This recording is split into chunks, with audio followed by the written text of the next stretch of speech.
argument, just a question on clarification. Mm-hmm.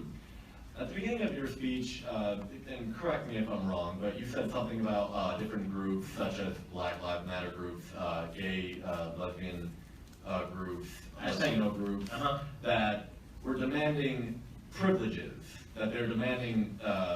No, I'm saying there's a hierarchy of victimhood that exists in the philosophy of what they call intersectionality that suggests that American society discriminates against each of these groups, and therefore the government must make up the difference. No, I said that they claim that there is such a thing as white privilege.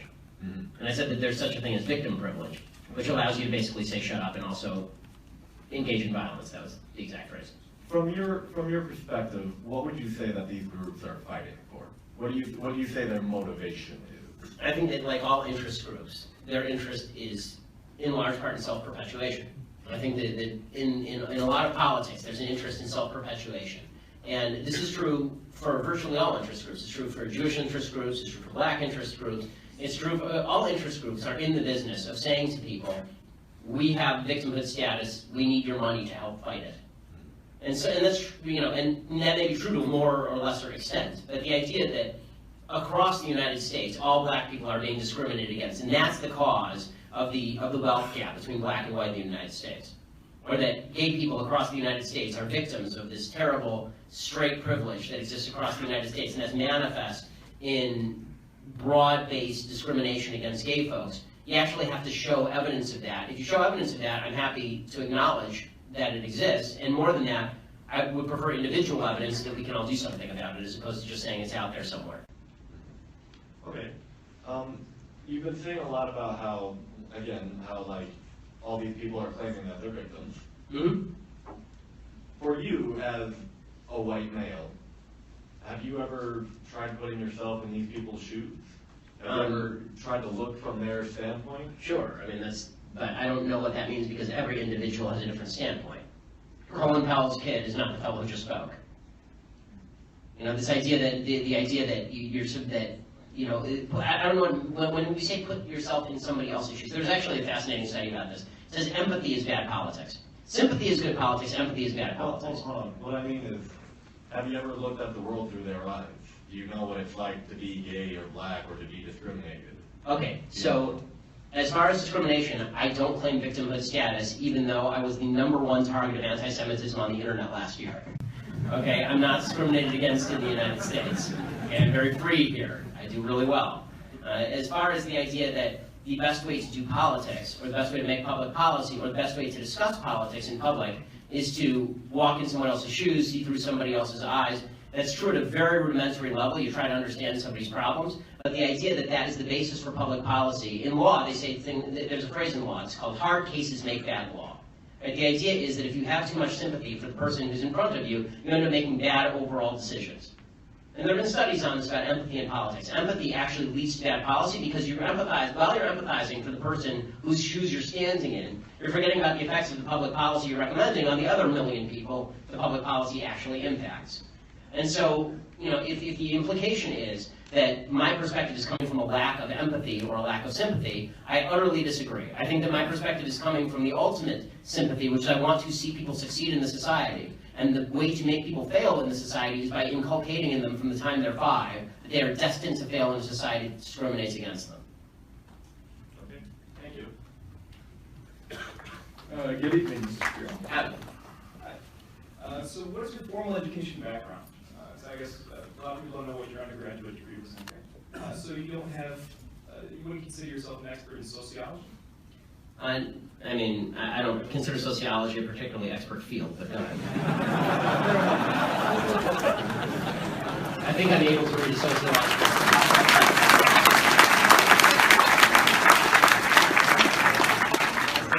It is a field to study, but so you're not necessarily an expert. Yes, there are lots of fields to study. Right. Well, what I'm getting at is there's a lot of topics. I know a lot less about welding than I do about sociology. What I'm getting at is that you're not considered an expert in sociology, psychology, gender studies, lesbian dance theory, any of these things that you've brought up tonight. I know a lot more about all those others than lesbian dance theory. As far as, if you want to take issue with the argument, I would urge you not to use the argument from authority, which is somebody has a PhD by their name, they know what they're talking about. Right. No, I'm That's a dumb argument. What I'm trying to get at is that the fact that Do you have any other further education on any of these topics or any of these fields of study? I don't need a 7-year degree in sociology to know bullshit when I hear it.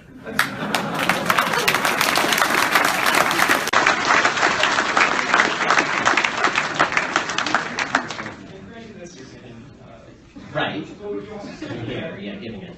That would mean that you're also offering kind of unqualified opinion on a lot of these topics. See, again, you're just making the argument from authority. I don't think slapping a PhD from Ferris State next to your name makes you an expert in all things in the field in which you propose to speak.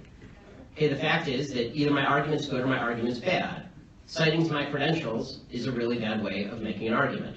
It's like it's actually the equivalent of, it's so funny, when people do this, it's the equivalent of actually a religious person saying, citing to the Bible for an argument. I'm a very religious person, right? I mean, see this? It's the yarmulke. I'm a religious person. Okay, I never cite to the Bible. The reason I don't cite to the Bible is because that's an argument from authority. Okay, you may not believe the authority to which I'm citing. I don't believe the authority to which you're citing. So you're going to have to make me an argument as to what I'm saying that's wrong instead of just saying I don't have the properly enumerated degree from the institution of your choice. I'm merely citing academia. If you haven't done any significant study or any type of educational, you haven't established yourself as a PhD or doctorate in any of these programs, so how can you make a qualified opinion on these topics is my question. Because I have read the studies and I can have an opinion on them. And that's your opinion and mine was just stated. So, thank you. Yes, that was my opinion. Hi. My name's Emma. I'm an RA here. And you said safe place was weird to you? The phrase safe spaces is weird to me because if you want to say that it's a comfortable space, that seems to me a better phrase. Safe space is a dumb phrase because it implies that if you walk out the front door of your RA building, somebody's going to beat the hell out of you. That's not what exactly. There's a lot of people on campus that have been, you joked about rape, and that actually does happen here. I don't know, No, I joked about the idea that every woman on campus is going to be raped. I would never joke about rape itself. As I said, people who rape should be castrated or killed. Right. Well, the way it works here is if you're raped and you don't have someone to talk to, you can come to your RA, and I personally dealt with those situations, and we have programs in progress. Good. So being an RA is not a weird space. So the way No, I'm not. Listen, my wife was an RA. I'm fine with the idea of RAs. All I'm saying is that the concept of the safe space, when applied ideologically, as it has been across campuses, ends up actually being an ideological cleansing facility. That's a different thing. If you just want to say come in here because it's going to be a place where you can talk about what happened to you without having to worry about people judging you, right. It seems to me that, what was that? Why is that a bad thing? That's not a bad thing. I was about to say it wasn't, if you let me finish the sentence. In fact, I would hope that they have a safe space at the police department where you can report the person who raped you so that we can put them in jail and then castrate or kill them. Hey Ben, I'm Jacob. I'm a huge fan of yours, but I'm also a huge fan of Milo's. Your guys' message. I like how you raise your eyebrows. Ooh, you do that too, right? Your guys' message is the exact same thing, and you pull the same crowd. Why do you guys hate each other? So I don't hate Milo. I think Milo is a provocateur who participates and he caters to a fringe to which I would never cater. And let me give you a few examples. And since I knew I was going to get this question, I took a few notes, because I don't want to slander Milo the way that he actually slanders other people. So, here are a few notes. Milo says Jews run the media. Earlier this month, he characterized a Jewish BuzzFeed writer as a, quote, typical example of a sort of thick-as-pig-shit media Jew. He justifies anti-Semitic memes as playful trollery. He pats racist sites like American Renaissance on the head. He describes himself as a chronicler of, an occasional fellow traveler with the alt-right, while writing pieces, recognizing that their quote-unquote dangerously bright intellectuals believe culture is inseparable from race, which, in case you don't understand what that means, that is racism. Back in his days going under the name of Milo Wagner, he purportedly posed with his hand atop a Hitler biography, posted a Hitler meme about killing 6 million Jews, and wore an Iron Cross. Just last week, he berated a Muslim woman in his audience at one of his speeches for wearing a hijab in the United States, and I am the personal recipient of Milo's tender affections on Twitter, where Milo used to sick his followers on me. As I mentioned, I received about 7,500 openly anti-Semitic tweets in the last election cycle, and a lot of those were from Milo followers when Milo was kicked off Twitter, which, by the way, I opposed. I didn't think Milo should be kicked off Twitter. When Milo was kicked off Twitter, that amount in my feed dropped by about 70%. On the day of my child's birth, Milo wanted to demonstrate to everybody that I was a so-called cuck.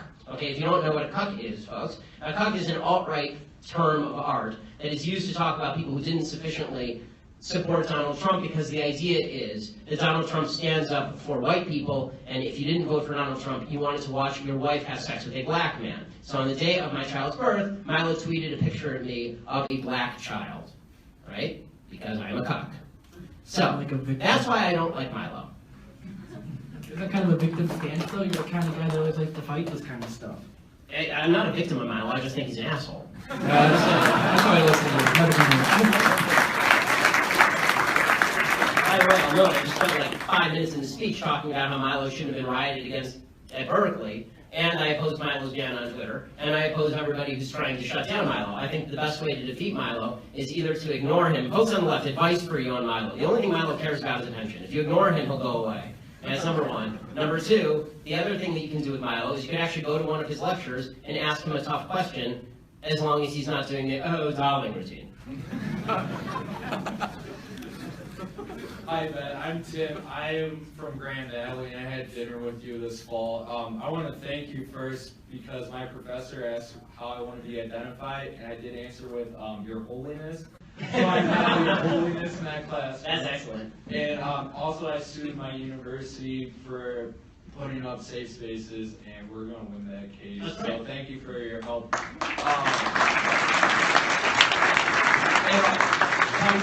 Tyson from ADF is my guy. Okay. So, yeah. I'm a lawyer. Yeah, we're talking slang. No, I'm also a Boy Scout camp director. And I want your opinion on their new statement that transgender boys or anyone who identifies As a boy is now allowed to do whatever Scouts. Yeah, how can I still work with my beliefs in an organization that has turned for me? I love the camp, I love what I do, like, Yeah. I just need guidance. I don't know the answer to that. It depends on what the hierarchy says or whether you even have to deal with the situation, because transgenderism is extraordinarily rare. I mean, just statistically speaking, it's not a commonplace thing. I think it's idiotic that the Boy Scouts have decided to become the whatever Scouts on the basis of prevailing social norms about how men can magically become women and women can magically become men. Boys cannot magically become girls, girls cannot magically become boys, and it's not unreasonable for the Boy Scouts to say we don't want to have girls in our troop, or for the Girl Scouts to say we don't want to have boys in our troop, and that's not based on self-identity, that's based on biology. There's nothing wrong with that. It's asinine that the Boy Scouts did that. The Boy Scouts have been caving for a few years to kind of leftist social pressure because they're afraid the government's going to crack down on them and take away nonprofit status and take away some of the government benefits they get. But yeah, I mean, as far as how you operate inside the organization, you know more about the organization than I do, so I'd have to have more details. But it's very rough. I mean, I think they're going to lose a lot of people over this sort of thing because, again, the motto, the whole oath that you take as a Boy Scout is about morality and about acting morally straight and about all this kind of stuff. And it seems like when they move toward the leftist social agenda in order to please people, they're destroying the base on which they stand. Do I stay there, or should I leave somewhere else? Well, I mean, as I say, it depends how well you can function in the situation you're in. I mean, if you're helping a lot of kids there, and you can do so without having come in conflict with this policy, maybe you stay, or maybe you found an alternative group where this isn't an issue, or parents don't have to worry that their beliefs about the biology of sex are going to be assaulted by the organization in which their kids take place. Thank you, Ben. Good to see you again. You too. Hey Ben, I have 2 questions for you now because that just kind of sparked something in me. Sure. So, how do you say that some people don't have privilege when you basically just said that trans people aren't valid? They're not a thing. They're just girls pretending to be boys or boys pretending to be girls. Okay. Like, okay, I Oh, know someone's excited. that Okay. sex is biological, but gender is a completely different thing. No, gender is not disconnected from sex. So, It's not completely disconnected, but it's still a cultural thing. It's still from society. It's still Okay. in the mind. no, it is not in the mind. Okay, you're not a man if you think you're a man. And I didn't say pretending, or if I did, I shouldn't have said pretending. Let me You amend. said playing. Okay, I said a boy who thinks he's a girl. That's the usual phraseology I use. Not playing. I usually say a boy who thinks he's a girl or a girl who thinks he's a boy, which is technically what we're talking about here. As far as the actual psychological issues at play, it used to be called gender dysphoria or gender identity disorder. Now they call it gender dysphoria. The idea that sex or gender are malleable is not true. Okay, and I'm not denying your humanity if you're a transgender person. I am saying that you are not the sex to which you claim to be. You're still a human being, and you're a human being with an issue that I wish you Godspeed in dealing with in whatever way you see fit. But if you are going to dictate to me that I'm supposed to pretend, that men are women and women are men, no. My answer is no. I'm not going to modify basic biology because it threatens your subjective sense of what you are. Okay, but you're still saying these kids should like not be accepted because they don't really fit in either place? They can't just like... I'm saying that the Boy Scouts have a standard. You must be a biological boy to be a Boy Scout. You have to be a boy to be a Boy Scout. Where is that written though? That In you the have to name biologically Boy be a Scouts. Because the name says something. Because for all of human history, boy meant boy and girl meant girl. Boy did not mean It's girl. 2017 though, like, people are learning more things. There's cultures that haven't been... And if I call you a moose, are you suddenly a moose? Okay, if I redefine yes, that's right. Men and women are a completely different thing. This is true. Have you ever met a man or a woman? But They're moose completely is a different. completely different thing. You can't just say you're a cat. It's not a thing. It's genders. It's not saying you're Okay, a why is that? I don't understand. Why? Okay, let me ask you this. Okay, I won't ask you how old. I will ask you how old you are. Okay, because you're young enough that it's probably not insulting to ask you. So. I'm 22, so I'm probably young and naive, right? No. Why aren't you 60? Why aren't you 60? Because it... It's something that you... Why can't you identify as 60? What is the problem with you identifying as 60? Because it's not the same as gender. You can't just... You're right. Age is significantly less important than gender. You can't magically change your gender. You can't magically change your sex. You can't magically change your age. You can still legally change it. People recognize... You can't legally change your age, by the way. Obviously. You can change your name, you can change your sex, you can change your identity. Just because you can do things legally doesn't mean that they are correct biologically. You can do lots of things in the past that were incorrect biologically and correct legally. For a long period of time in the United States, sterilization of the mentally ill took place. That didn't make it okay. Skinner versus Oklahoma. Justice Oliver Wendell Holmes wrote the decision. Right. I still just don't understand why you feel like open-minded and accepting of these children that have gender... It's not a matter of open-minded and accepting. I want them to get treatment that they see fit. That's not involving me. The idea behind the transgender movement as a civil rights movement is the idea that all of their problems would just go away if I would pretend that they were the sex to which they claim membership. That's nonsense. The transgender suicide rate is 40%.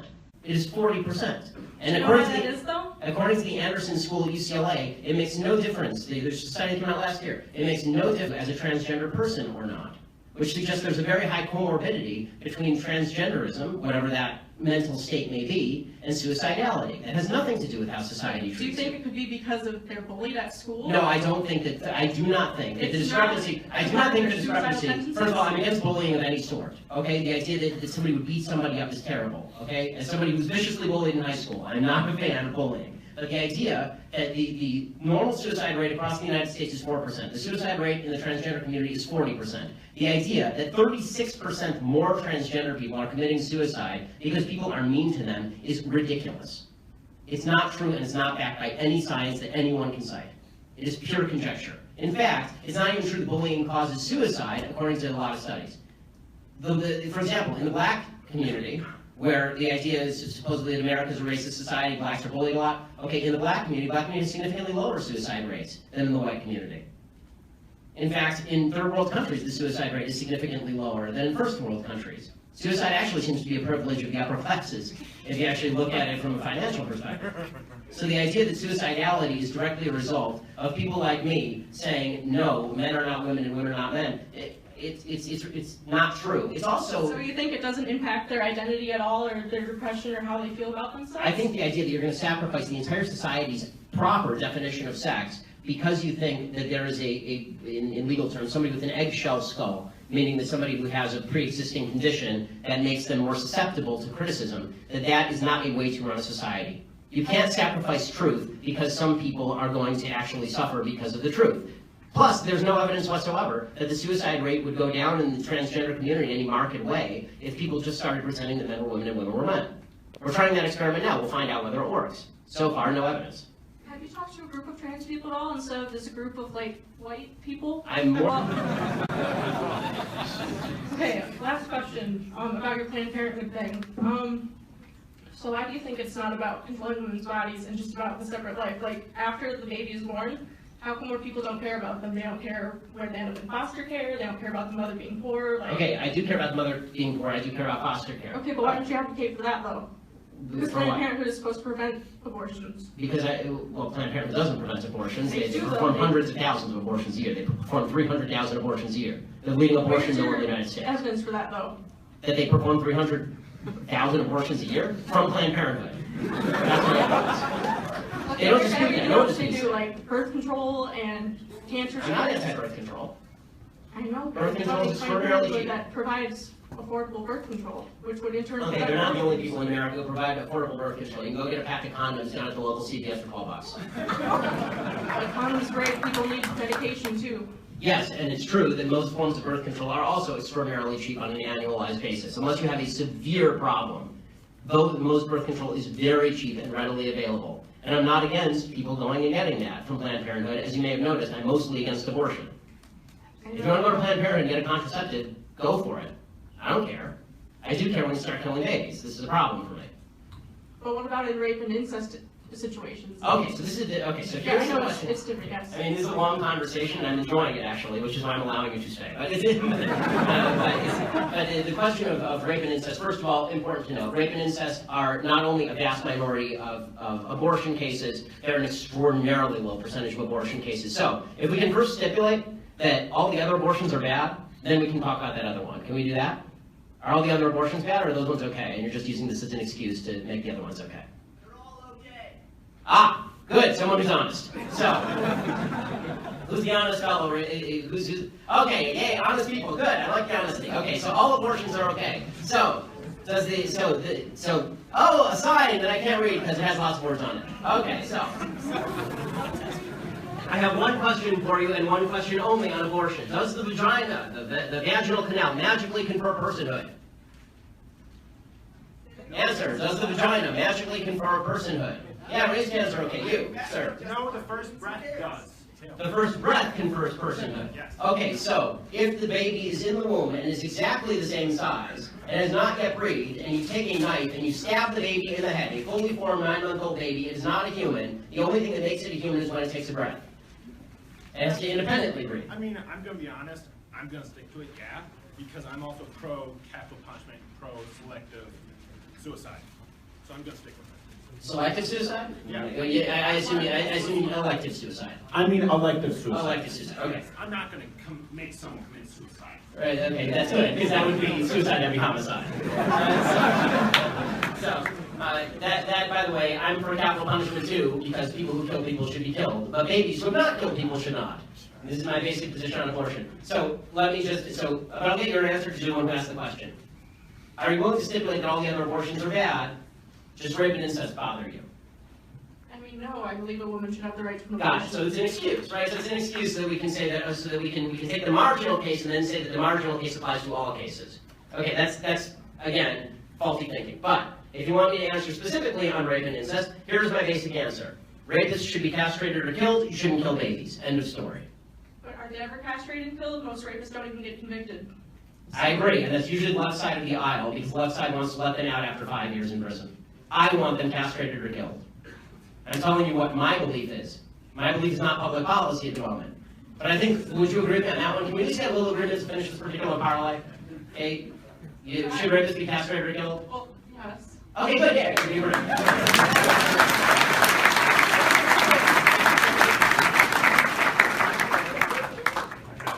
Hi Ben, I'm a huge fan. I watch your show every day. Thank you. She actually sent Subscribe me. to Daily Wire for $8 a month. You should do it. She actually set me up nicely for that. I'm pro-life just like you. You once said that you make an exception for the health of the mother when it's Life at of risk. the mother, yes. I'm curious how you justify that from a pro-life perspective. Okay, so from a pro-life perspective, when you're judging between you're judging between the value of two lives. So let's give an example when the life of the mother would come into play. So the vast majority of examples don't actually work. Like you almost never medically have to abort to save the life of the mother. But let's give an example. So there have been some cases where a woman goes in for a cancer screening, for a prenatal screening at like 20 weeks, for example, or 10 weeks or something. And now the woman finds out that she has cancer. And so the question is, can she have chemotherapy even if it kills the baby? So now you're talking about, does she have to die in order for the baby to be born? So you're not talking about both people are going to live. If both people are going to live, then it's not a relevant point. The question is, do you kill the mother to save the baby, or do you kill the baby to save the mother? And there, my argument is that you are allowed to kill the baby to save the mother, because the mother takes priority over the baby, but that's an almost unthinkable choice. But I can see the argument, I can certainly see the argument the other way, but I think that the mother's life trumps the baby's life if it comes down to it. But that is literally the only case in which I am pro-abortion. Okay, thank you. Sure. And I have one more question. For the sake of hypothetical, let's say that the Supreme Court ruled against gay marriage, they decided that case correctly, and so it's still left up to the states? Yes. You once said in the Rubin Report that if Leviticus 18:22 is your main argument against gay marriage, then that's not very good. Yes, it's a bad argument. How do you make a secular argument? Okay, so the way that you make a secular argument against gay marriage on a state level. So first let me give my position on same-sex marriage, and then I'll explain to you the argument about same-sex marriage and why the state should not approve it from the state level. So my position on same-sex marriage, to be clear, is perfectly libertarian. I think the state should get completely out of the business of marriage. I think the state has no business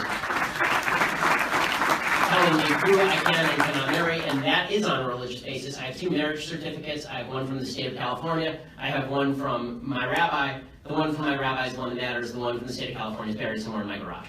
I don't care about it because it doesn't mean anything to me, because as a religious person, I don't care what the state of California has to say. I care what my religion has to say about it. The one from the state of California didn't allow me to have sex with my wife. The one from the rabbi did. So it's much more important to me. So that's my perspective on whether the state should be part of marriage. My answer is no. Now, here's the argument as to why the state does not have an interest in promoting same-sex marriage. What is the state's interest in promoting same-sex marriage? That's the argument. So, the state does have an interest in promoting heterosexual marriage. The reason I say that they shouldn't get involved is because I think that every time the state gets involved in anything, it screws it up pretty badly. But they do have an argument in promoting the bearing and rearing of children within a married couple. And children are born in heterosexual couples naturally to the couple, and they're not born naturally to homosexual couples. Basic biology, again, rearing its ugly head. So, that being the case, the state does not have an interest in you falling in love with somebody. The state doesn't have an interest in you living with somebody. The state doesn't give a crap, okay? And the state shouldn't give a crap. Anthony Kennedy's argument in Obergefell is the stupidest argument in the world. He says the state marriage certificate confers dignity. If you're looking to the state to confer you dignity, the same state that has the DMV figuring out how your life should run, you're looking in the wrong place for dignity. So my view is that if the state has any interest in marriage whatsoever, it's in the promulgation of marriage, and that is only in the increase of children, in creating and rearing children. And that doesn't exist in homosexual couples naturally. It does exist in heterosexual couples naturally. In fact, the vast majority of marriages, like a generation ago, 2 generations ago, were from people who were getting pregnant out of wedlock and then, oops, better get married. Right? And so the state promoted that because the idea was better they should be married than there should be single motherhood. So give them a few benefits. And it turns out single motherhood on a societal level is actually quite terrible. That's not a rip on single mothers. There are many wonderful single mothers who do a wonderful job. It is a rip on a society accepting single motherhood as comparable to marital status for children, because it's not the same thing. Thank you very much. Hi. My question's way off topic, but I really just want to know... I'm not sure we have a topic at this point, so go for it. I really just want to know your reaction to thousands of high-rise architects, structural engineers, and physicists all signing a petition claiming planned demolition was used on 9/11, and that a proper investigation did not take place afterwards. I know it's considered like a lousy conspiracy theory. Because it's a lousy conspiracy. Yeah, okay, but still, it's... But why should we ignore professionals that have a hell of a resume like Lynn Margulis, who was awarded the National Medal of Science, and like there's... I don't know what he or she, I don't know who Lynn Margulis is, so that's number one. So it's hard for me to refute the credentials of a person who I've never heard of, but let's assume they're the greatest architect in the history of humanity. Because conspiracy theories on a government level are almost always wrong. They assume a level of competence on the part of the government that simply does not exist. Okay, so start from the fact that the government sucks at everything, and then figure out how exactly they plan to demolish 2 of the biggest towers on planet Earth, as well as the Pentagon. They do it all simultaneously and somehow avoid the blame. They're amazing. Right? Now the government sucks at everything, so that's the number one answer. Number two answer, there's no scientific evidence, as far as I can see, for planned demolition. I saw planes hit towers, I saw the tops of the towers collapse and collapse in on the rest of the towers. No, I mean like Building 7, not the... Yeah, Building 7 was damaged by the debris from the other towers. I mean, again, it collapsed. well, what's the point of, so then there's another question, which is what is the point of collapsing tower, who benefited from collapsing Tower 7? I mean, it was an excuse to go get oil, that's what...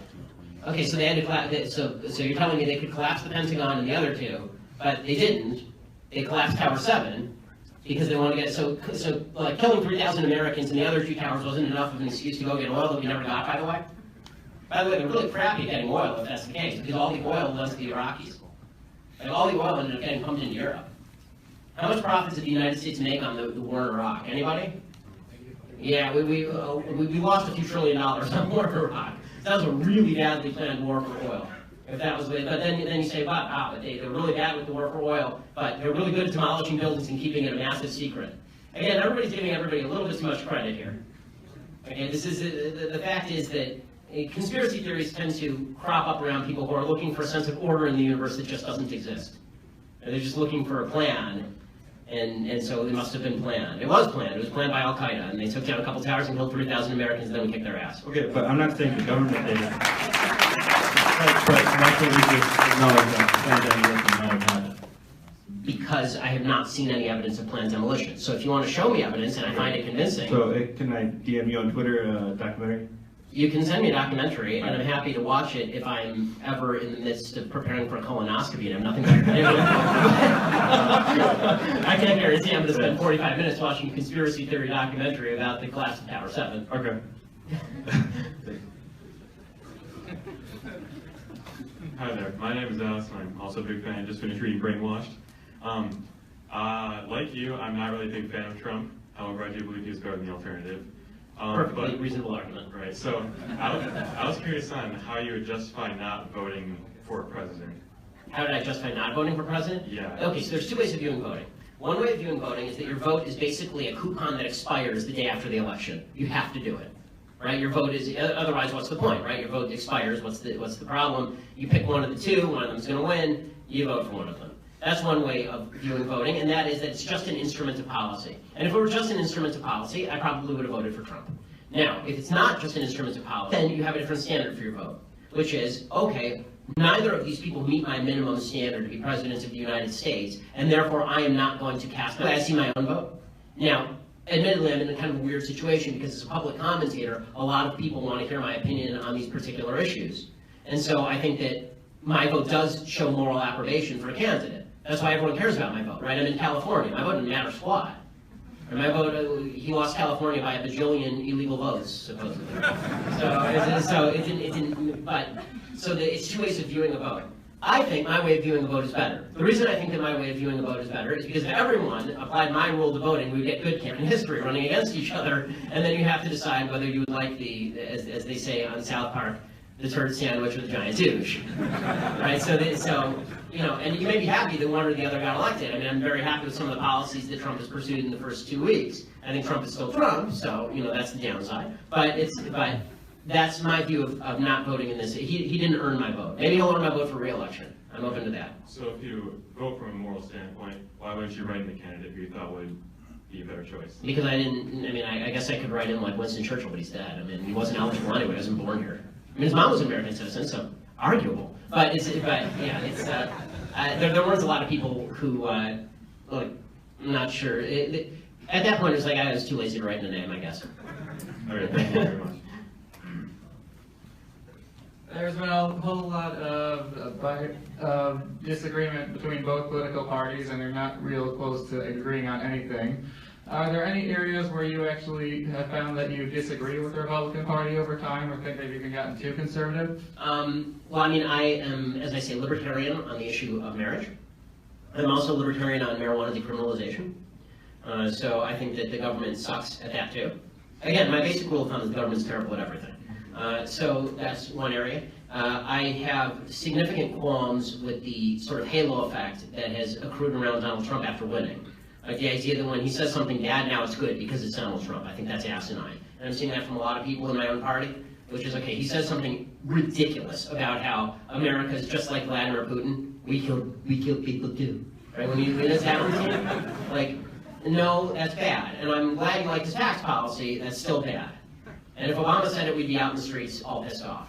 I have a very simple rule of thumb on this sort of thing, and that is put the shoe on the other foot, see how it fits. If Obama did exactly the same thing, would you be upset or not upset? I think some of the stuff Trump has done is, I think that the right has suddenly started greenlighting things like, for example, the carrier deal. Right? Suddenly that's okay. Suddenly crony capitalism is okay if Trump's doing it. And my answer is no, it's not okay. So that's one area where I suppose I disagree with the right.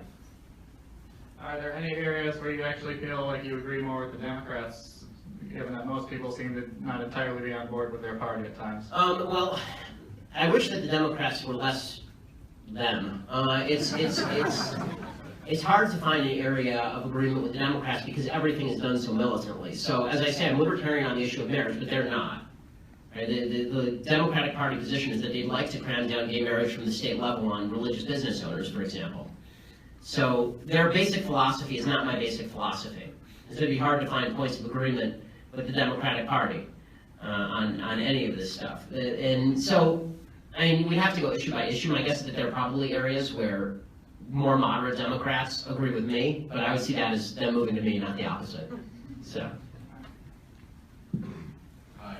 Howdy. I drove up from Detroit today, so I obviously have a lot more liberals in my area than what north of Grand Rapids has. Mm-hmm. One of the hardest arguments that I come across is like the guilt of association from the, like people say like I voted the same way as KKK, even though I didn't vote for Trump. Yeah. Because I'm like straight male, I obviously did. Right. But how would you want to? Yeah, you voted the same way as all the commies.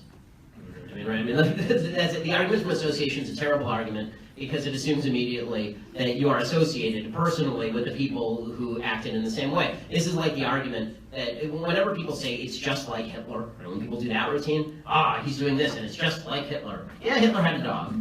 Okay, like you have to actually determine whether the respect in which you are making the comparison is the valid respect, right? So if the argument is you voted for Donald Trump because you want white supremacy, just like the KKK, then they actually have to prove that you voted for Donald Trump because you want white supremacy. If they just say you voted the same way as the KKK, well, I mean, crap, they voted the same way as Casey Anthony, apparently, so, you know, there are a lot of bad people who vote for both sides. The argument from association is extraordinarily weak.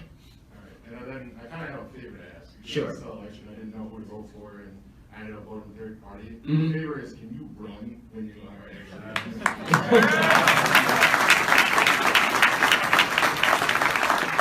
Well, I think that we've learned pretty well over the past few election cycles that if you're not the son of the president, the spouse of the president, or an insanely rich reality TV star, then you have a rough time of it. So. That's the Good evening, problem. Ben. My question comes from a political science argument. I'm a political science student here at Ferris. Yeah, the least of the sciences, yeah. Yeah. I was a poli-sci major too, yeah. No. Good luck in law school. Yeah, that's the goal, working on the LSAT. That's the goal for everybody, because that's what this country desperately needs, more lawyers. Well, tonight I listened to you talk a lot about social movements, and what I specialize in at both here and before I came here, my area of interest is political mobilization. Mm-hmm. So, how do you feel about problems, particularly because you're a media figure and as a commentator, that with most, we've heard a lot about fake news and the problems of mainstream media. Mm-hmm. How do you feel about major companies like CNN or Fox, really just being private corporations, kind of drumming up a media populism that just divides people when there's very clearly better solutions in the middle that we can actually work together as Americans? Okay, so this is really a little bit of a complex question. So first of all, it's not the private corporation thing that's the problem. The worst thing you could have is the government actually controlling the means of production of news. Right, so I want to take that off the table immediately. As far as the problems that exist in the fake news sphere, so first of all, originally when people said fake news, what they meant is an actual factually false story. And then immediately that became conflated with, you don't like the narrative that somebody is drawing from true facts. So suddenly you would see somebody make an argument, like you'd see somebody say that Donald, like it's fake news that Donald Trump's inauguration crowd was in person the biggest size in history. It's not true, right? That's fake news. But what you'd hear from people is that it was fake news for the Democrats to draw a conclusion from his statement about that. And so what you'll get is, I just don't agree with the argument, therefore it's fake news. And that's silly. That's just disagreement. I had this conversation earlier today with somebody actually about the nature of news and what's happening, and it is true that we're now getting our news basically from sources that agree with us, and that's facilitated by a lot of social media that has algorithms that are designed to cater to you as a consumer. And so if you read Breitbart, it's also going to recommend that you read Daily Caller, or if you read Huffington Post, it's also going to recommend that you read MSNBC. And so there's this kind of enclave news issue that's being created. The answer to that, in my opinion, is for all outlets to state their biases up front. You know where I'm coming from. I'm very obvious about my opinions. And that means that when you check out my website, you're going to take everything with a grain of salt. You know where I'm coming from, and as I say, I'm obvious about my opinions. I think that's the best way to come at it. And then you're just going to have to, we're going to have to become better news consumers. But that's on us. Because you're right, the market caters to whatever people want. And if they want stories about how Donald Trump's crowd was the biggest, or about how there's an actual Muslim ban, even though there is no actual Muslim ban, right? If they want to do that, then that's what the news business is going to cater to, unfortunately. Right. What I meant by when I was saying the private corporation comment is that obviously the alternative is much, much worse because you no longer live in a free society. Right. What I went, but you kind of answered my question when I was saying that you're right, because it has to cater. It's not that it does cater.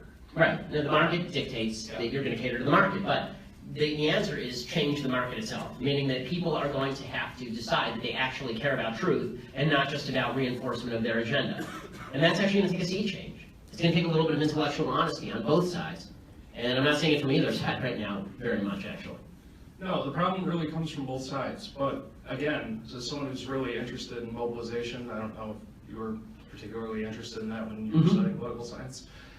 How do you feel that we really need to move forward into breaking that up? Because, like I said earlier, there are very clear. It's not a matter of just breaking up big media conglomerates. It's a matter of the market itself, as you say, is dictating the coverage. And so, listen, I'm flattered that the outlet that I run, where I sort of try and pride myself on conservative independence, meaning that on my podcast, I do a good Trump, bad Trump thing. We even have a jingle for it, right? So when he does something good, I praise him. When he does something bad, I criticize him. Our audience has grown massively. We have 300,000 people a day who download our show. On our website, which didn't exist a year and a half ago, we cater to that same sort of audience, and we're going to have 30 million page views this month, which for a startup website is very large. So I think there is a hunger for it, but I think that there's two ways this could go, right? One way is that we just continue to polarize, which is very possible, and the other is that people just get sick of this crap, and eventually they just say, I don't know what to believe. And so I'm going to find people who appear to be honest and who appear to care about the truth, even though they have a partisan agenda. Okay, the last thing with that, do you think that, like you're saying with all of those answers that you just gave me, and the fact that now, because of the massive impact of social media and what we've seen in voting, elections, and really just everyday life, that you think that that's eventually going to lead to more intellectual honesty with both the media and political honesty? As I say, I'm not sure. I think we're at an inflection point. It could be more intellectual honesty, it could be a lot less, which would be very scary. Thank you. Hello. Howdy. Earlier you were talking about degrees in sociology and such as that. I think it's a mushy field, as you may gather. Yeah, mushy fields and such and such. But in a discussion of welding and such, and those types of fields of study, you make it seem as though they're going to eternally be there. No. Oh. They're there right now. Yeah, they're there right now, but what happens when many of these people who got in these fields lose their jobs due to automation or something in that nature? They're going to have to adapt and get new jobs. That's how the economy works.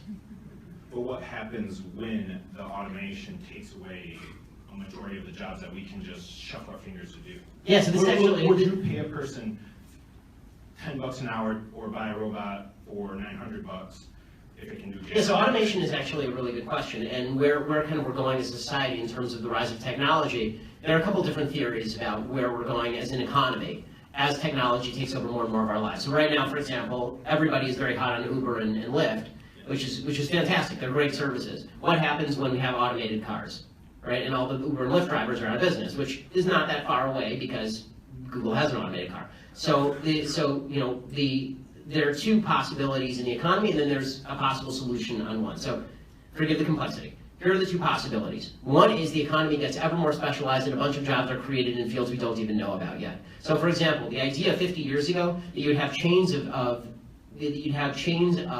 coffee shops around the country that were dedicated to building you an individual drink.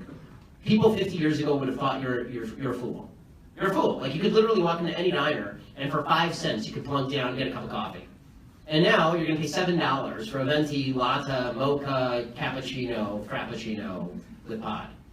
Right? So all those jobs exist in a way that they didn't exist before. People didn't think that there were going to be jobs in technologies that are new. So the idea is that whenever there is a technological shift in society, certain classes of jobs disappear and certain classes of jobs appear.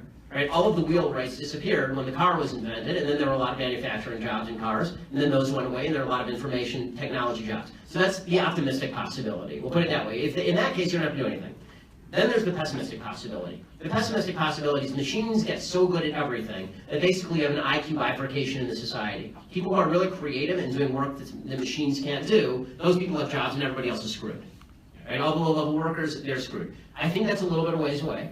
The reason I say that is because machines are actually really good at kind of higher brain function stuff, but they're really not particularly good at lower brain function stuff. So for example, you can have a machine that defeats the grandmaster Gary Kasparov at chess, but you can't have a machine that cleans your house. You can have a Roomba, but you can't tell the Roomba to clean your table.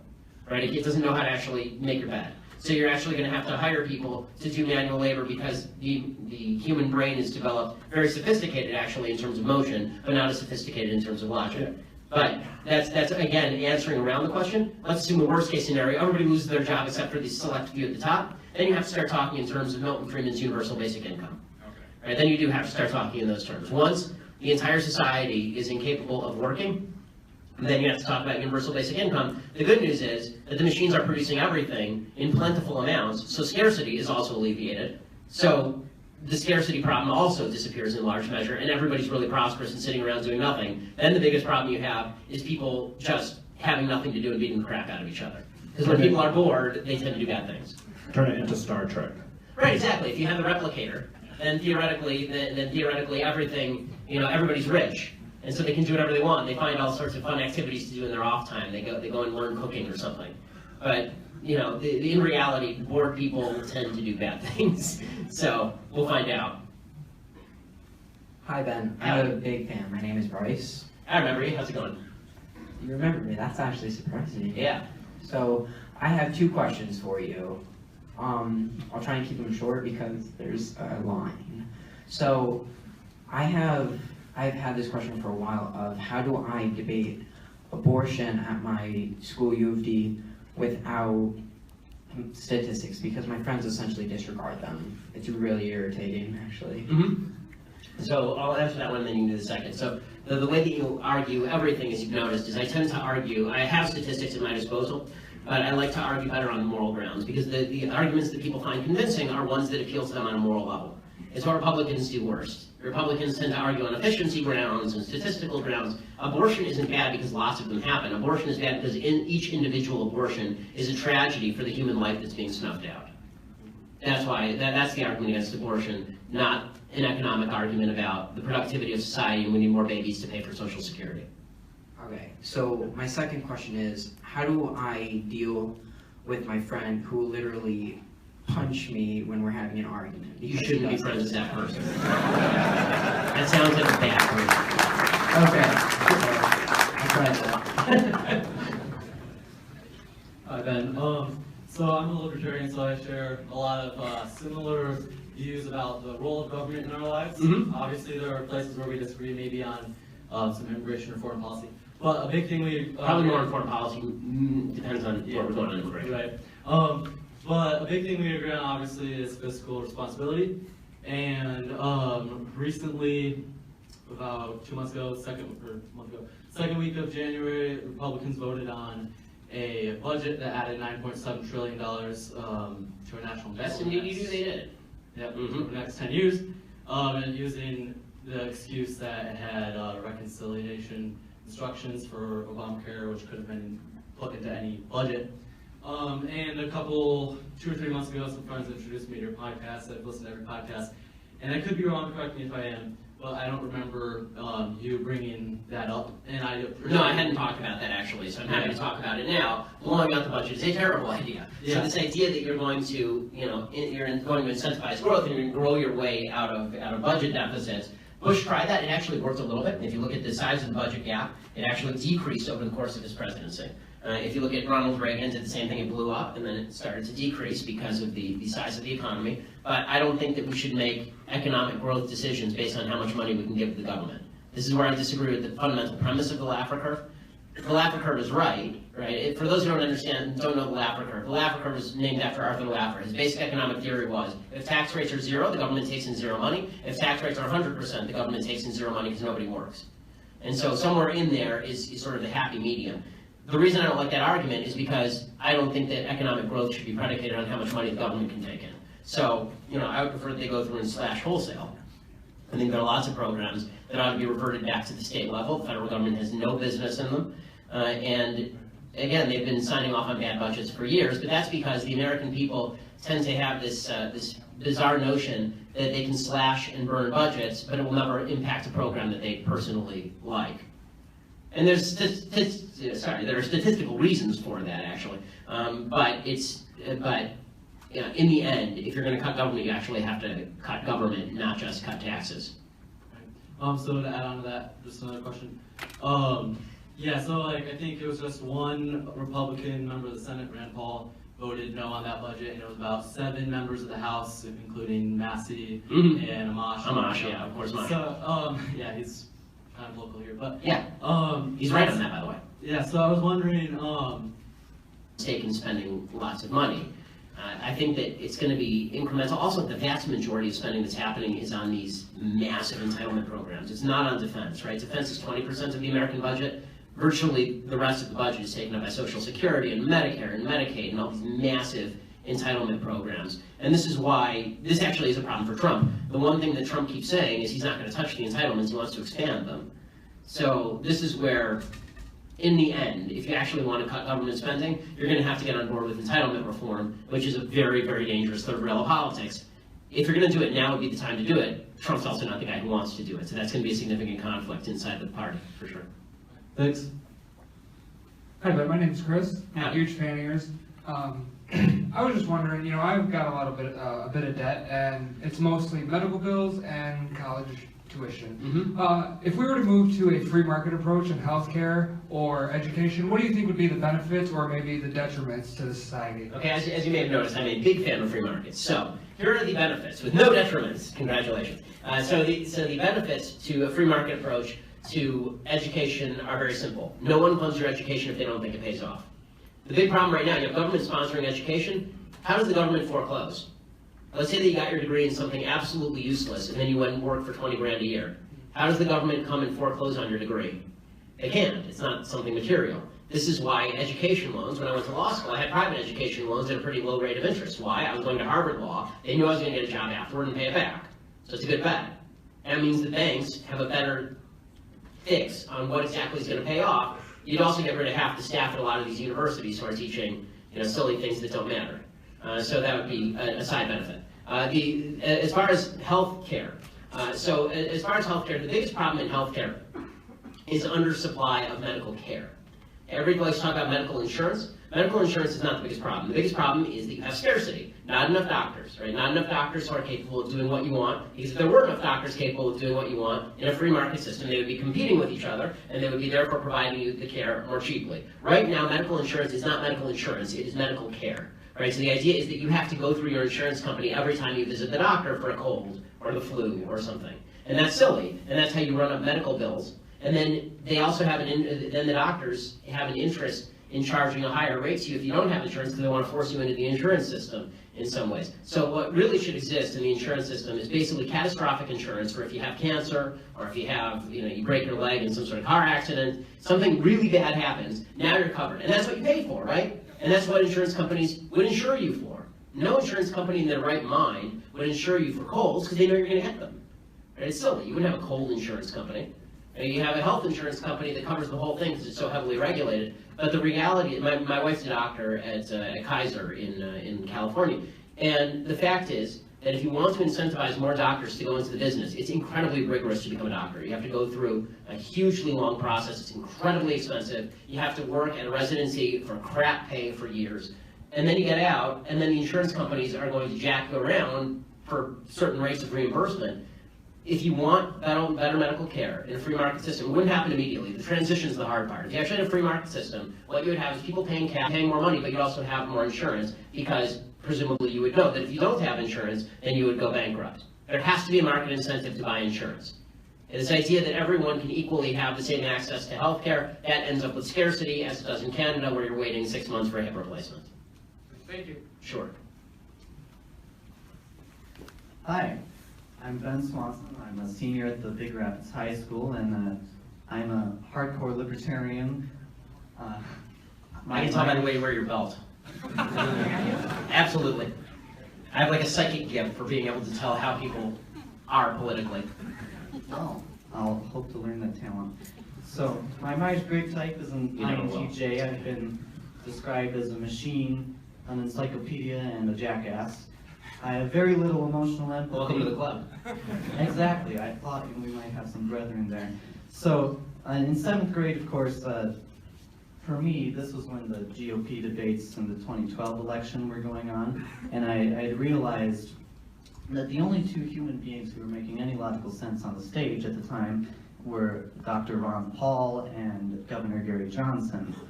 Okay, I'm not quite that libertarian. Well, I'll forgive you for that. But I was noticing a couple of themes tonight. Now, a little background on my situation with the high school. I'm a band kid, I'm a choir kid, I'm friends with all of the drama kids. I'm not exactly friends with the welders and the people who are going to support the alt-right or the libertarian movement. A lot of progressives. I'm not sure all the welders support the alt-right. I think it's a bit of an exaggeration. And I'm pretty sure that's an exaggeration, and if we're going to go with stereotypes, there are a lot of supporters of Ron Paul, dude, who are very weird. Granted. But... And I didn't get to Gary Johnson. Granted, most of the supporters are not in Aleppo, as it turns out. That being said, much of the culture in the fine arts community obviously is very progressive, and so I've had the opportunity in the last couple of years to have quite a bit of good conversation, and it was interesting going from my freshman year to my senior year. From my freshman year, it was, shut up, Ben, we don't care. And now going into my senior year, people are beginning to actually open up and discuss things like rational human beings. And so, I have a couple of friends in particular that are along those lines. But coming into this room tonight, I noticed two stark differences to those. One, partway through the evening, shortly after your official talk ended, I noticed... This is a rather long recap. Is there a question mark at the end? It's coming. I noticed... Please try not to delay it. Droves of leftists with noticeably clenched jaws leaving the room. And that's for two reasons. One, it seems that over the past century... oh God, I'm going to go through all that. Right.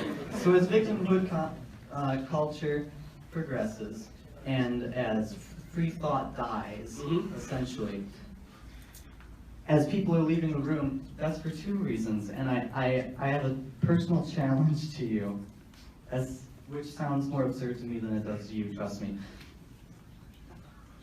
As witty as we can be, and as fun as it is to provoke people, letting somebody know that you care about them as a human being, and that their position is valid even if it is completely wrong, we have to distinguish that, and that's extremely important to let them know. Okay, first my sarcastic response. Okay, next my actual response, which is, if you've actually seen me talking to folks from the left, it seems like a pretty normal conversation. The people who walked out were not interested in engaging in normal conversation. We've had a bunch of people, and I thank them, people of the left, who got up and actually asked questions, and we had a normal conversation, which I am more than happy to do. In fact, I really enjoyed. One of the things that pisses me off when I'm on campuses and people walk out, storm out, and shut on me. I would say that some of the time it's on the people who are rioting when I show up on campus. As far as compassion, again, I'm perfectly happy to be compassionate with someone if they want to have a rational discussion. But compassion, as you may have noticed from my slogan, is not exactly what I think rules the roost when it comes to politics, because compassion can very often turn into, very quickly, what have you done for me lately? Yeah. And that's a real danger. I can care about, like, a lot of people don't want to hear answers. If I say, I care about transgender kids committing suicide, and I don't think that the solution to that is to declare a new civil rights movement and encourage gender-confused children to engage in transgenderism further, that 80% of children desist from transgenderism at the time they reach adulthood. If I say that that's something that I'd like to promote because it turns out there's a high comorbidity between transgenderism and suicide, people walk out and get pissed. Right? To me, that's a compassionate point of view. I want less people committing suicide. I want more people living in health, and I want a society that has healthy notions and biologically true notions about sex. But if you are determined to be offended, you're going to be offended. And that's true. Offended is a choice. Exactly. Now, I will say that I'm not going to pretend all things that are said are equally offensive. That's not true, obviously. Hi, Ben. I'm Matt. I'll just get right to my question. That's such a relief. Thank you. It seems public universities will only bring up the fact that they are federally funded when it is convenient for them. For example, on the issue of medical marijuana, most schools will not endorse it for fear of loss of federal funding. However, they seem much less concerned about losing this funding on issues of free speech and other rights for students. I wanted your opinion on the matter, and if there's anything you think we can do as students or a larger population to fix that. Okay, so first of all, I think you're right that it's an excuse. I think a lot of universities have not taken particularly strong stands on marijuana because parents don't want to send their kids to smoke pot in college. And I think that's really the real reason. But the truth is, campus police are it's almost extraordinarily unlike the States. Virtually no one is in prison for just possession. It's like 3.6% of all prisoners in states across the United States are in for simple drug possession, and most of that was pled down from drug dealing. So de facto, it's not criminal. Dealing is criminal. Smoking is not criminal. Now, let me make something clear. I hate marijuana. I think it smells terrible, and the people who smoke it near me annoy the living crap out of me. So you're lucky I'm not a fascist, because obviously my libertarian inclinations overcome that. But as far as colleges that take very strong stands on sanctuary cities, for example, but won't take a strong stand on marijuana, I think a lot of it's virtue signaling. I think also there's a lot less hubbub around decriminalization of marijuana, specifically because very few people are actually being arrested on college campuses for this sort of thing. And again, it's just not as hot button an issue. When I was at UCLA, they had, what is it, 440 day, whatever the day is, 420? I don't give a crap. All the potheads would go out to Kirkhoff Lawn, and 400 of them would smoke. Now, in those days, I was a little bit more law and order focused, and my position on marijuana was basically, if you're breaking the law, then we should at least pretend to care about it. So I will admit that I was the guy who called the cops on the 400 potheads smoking on the lawn at Kirkhoff. But that is it. But my position has moderated somewhat, although not completely. I still don't think you should smoke pot in public and bother other people. Well, my question was more about they take a strong stance on that to avoid. Right, and I'm saying I think that a lot of that is political convenience. I think they take strong stances when they think it's politically convenient, and they don't when they don't. Which is basically the premise of your question, so yes, you're correct. Well, I'm also wondering too, do you have any suggestions to get them to take that stance? Yeah, make it more of a non-campus issue, make it more of a mainstream issue. The campuses in Colorado and Washington aren't having these problems, I assume. Well, I'm saying they're adamant about keeping marijuana off campus. But yeah, I mean, I don't know this particular campus. I don't know what the rules here are. Well, no. I don't care about the pot. I'm asking about the rights. They don't seem nearly as involved in protecting the rights of students as far as free speech, because this is a federally funded campus, and they should protect free speech here. Yeah, I mean that's an argument. I agree. I agree. That's not even a question. It's a statement. Okay. Yes. Well, thank you. Okay, that was the last question. Thank you all so much. I really appreciate it.